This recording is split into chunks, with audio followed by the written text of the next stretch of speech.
दोस्तों एनपीसीआई की तरफ से एक बहुत ही बड़ी अपडेट आई है, जिससे अब आप जो है 21 बैंकों में घर बैठे अपने बैंक अकाउंट में आधार एनपीसीआई सर्विस लिंक कर सकते हैं। इसके लिए आपको बैंक अकाउंट जाने की ज़रूरत नहीं है। आपका जिस भी बैंक में अकाउंट है तो वहाँ से आपको अपने बैंक के नेम को सिलेक्ट कर लेना है। उसके बाद आप घर बैठे अपने बैंक अकाउंट में आधार एनपीसीआई या फिर डीबीटी सर्विस को लिंक कर सकते हैं। तो कौन कौन से बैंकों में ये सर्विस शुरू की गई है और किस तरीके से आप अपने बैंक अकाउंट में आधार एनपीसीआई या फिर डीबीटी सर्विस को लिंक करेंगे, तो कंप्लीट जानकारी आज की इस वीडियो में आपको मिलने वाली है। तो इसके लिए आपको क्या करना है, सबसे पहले तो आपको अपने मोबाइल या फिर लैपटॉप में कोई भी एक ब्राउजर ओपन कर लेना है और इसके बाद यहाँ पर आपको सर्च करना है एनपीसीआई। और एनपीसीआई सर्च करने के बाद यहाँ पर आपको एनपीसीआई की ऑफिशियल वेबसाइट दिखाई देगी। इसको आपको ओपन कर लेना है। इसको ओपन करने के बाद इस वेबसाइट का जो इंटरफेस है वो इस तरह से ओपन हो जाएगा। तो यहीं से आप अपने बैंक अकाउंट में आधार एनपीसीआई या फिर डीबीटी सर्विस को घर बैठे लिंक कर सकते हैं। तो किस तरीके से आप लिंक करेंगे वो आपको ध्यान से देख लेना है। इसके लिए आपको नीचे की तरफ स्क्रॉल डाउन करना है और नीचे की तरफ स्क्रॉल डाउन करने के बाद यहाँ पर आपको इस तरह से काफ़ी सारे ऑप्शन देखने को मिल जाएंगे, कंज्यूमर, मीडिया, फाइनटेक, डेवलपर और बिजनेस। तो यहाँ से आपको कंज्यूमर वाले ऑप्शन पे क्लिक कर देना है। कंज्यूमर वाले ऑप्शन पे क्लिक करने के बाद यहाँ पर आपको इस तरह से काफ़ी सारे ऑप्शन देखने को मिल जाएंगे। तो अपने बैंक अकाउंट में आधार एनपीसीआई या फिर डीबीटी सर्विस को लिंक करने के लिए आपको यहाँ पर एक ऑप्शन दिखाई देगा, भारत आधार सीडिंग इनेबलर। इस वाले ऑप्शन पे आपको क्लिक कर देना है। इस वाले ऑप्शन पे क्लिक करने के बाद आपके सामने नेक्स्ट इंटरफेस इस तरह से ओपन हो जाएगा और यहाँ पर आपको इस तरह से एक छोटा सा फॉर्म दिखाई देगा। इस फॉर्म को आपको सही फिलअप करके सबमिट कर देना है। उसके बाद 24 घंटे के अंदर आपके बैंक अकाउंट में आधार एनपीसीआई या फिर डीबीटी सर्विस लिंक हो जाएगी। तो किस तरीके से आपको इस फॉर्म को फिलअप करना है वो आपको ध्यान से देख लेना है। सबसे पहले आप यहाँ पर देख सकते हैं, यहाँ पर लिखा हुआ है इंटर योर आधार। तो यहाँ पर आपको अपना आधार नंबर टाइप कर देना है। आधार नंबर टाइप करने के बाद यहाँ पर लिखा हुआ है रिक्वेस्ट फॉर आधार और इसमें आपको इस तरह से दो ऑप्शन दिखाई देंगे, सीडिंग और डी सीडिंग। तो यहाँ पर यही बताया गया है कि अगर आप अपने बैंक अकाउंट में आधार एनपीसीआई या फिर डीबीटी सर्विस को लिंक करना चाहते हैं तो यहाँ से आपको सीडिंग वाले ऑप्शन को सिलेक्ट कर लेना है। लेकिन अगर आपके बैंक अकाउंट में ऑलरेडी आधार एनपीसीआई या फिर डीबीटी सर्विस लिंक है और आप उसको हटाना चाहते हैं, उसको डी सीडिंग करना चाहते हैं, तो यहाँ से आप डी सीडिंग वाले ऑप्शन को सिलेक्ट कर सकते हैं। लेकिन हमें अपने बैंक अकाउंट में आधार एनपीसीआई या फिर डीबीटी सर्विस को लिंक करना है, तो इसके लिए आपको यहाँ से सीडिंग वाले ऑप्शन को सिलेक्ट कर लेना है और इसके बाद यहाँ पर लिखा हुआ सिलेक्ट योर बैंक। आपको यहाँ से अपने बैंक का नेम सिलेक्ट कर लेना है। आपको यहाँ पर बैंक की काफ़ी लंबी लिस्ट दिखाई देगी। जैसे आप यहाँ पर देख सकते हैं, आपको यहाँ पर 21 बैंकों का नाम दिखाई दे रहा होगा। तो यहाँ पर आप 1 बाय 1 करके इन सभी बैंकों का नाम देख सकते हैं।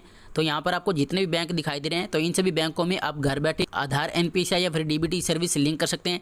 जैसे मान लो मैं यहाँ से अपने बैंक के नेम को सिलेक्ट कर लेता हूँ। मैं यहाँ से सिलेक्ट कर लेता हूँ बैंक ऑफ इंडिया। मैं इस बैंक में आधार एनपीसीआई या फिर डीबीटी सर्विस को लिंक करना चाहता हूँ।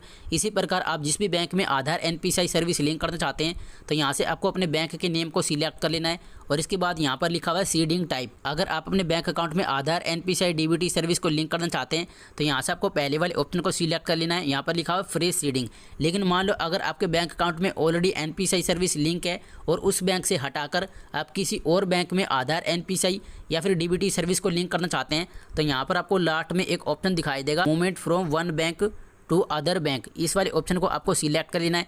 जैसे मान लो अगर आपके एसबीआई बैंक में आधार एनपीसीआई सर्विस लिंक है और आप एसबीआई की जगह किसी और बैंक में आधार एनपीसीआई सर्विस को लिंक करना चाहते हैं तो फिर आपको क्या करना है, यहाँ पर आपको अपने उस बैंक का नाम सिलेक्ट कर लेना है जिस बैंक में आप अपनी आधार एनपीसीआई सर्विस को लिंक करना चाहते हैं। जैसे मैं यहाँ से फ्रेश सीडिंग वाले ऑप्शन को सिलेक्ट कर लेता हूँ क्योंकि मैं अपने इस बैंक अकाउंट में आधार एनपीसीआई सर्विस को लिंक करना चाहता हूँ। इसके बाद आपको क्या करना है, आपको नीचे की तरफ जाना है। नीचे की तरफ जाने के बाद यहाँ पर आपको अपना अकाउंट नंबर टाइप कर देना है। यहाँ पर लिखा हुआ कन्फर्म अकाउंट नंबर। तो यहाँ पर आपको फिर से अपना अकाउंट नंबर टाइप कर देना है और इसके बाद यहाँ पर आपको एक बॉक्स दिखाई देगा, इसमें आपको इस तरह से टिक आउट कर देना है। इसके बाद आपको नीचे जाना है, नीचे भी आपको टिक आउट कर देना है और इसके बाद आपको फिर से नीचे की तरफ स्क्रॉल डाउन करना है। नीचे की तरफ स्क्रॉल डाउन करने के बाद यहाँ पर आपको इस तरह से कैप्चा कोड दिखाई देगा, आपको कैप्चा कोड डाल देना है और इसके बाद यहाँ पर आपको प्रोसीड वाला ऑप्शन दिखाई देगा, आपको प्रोसीड पे क्लिक कर देना है।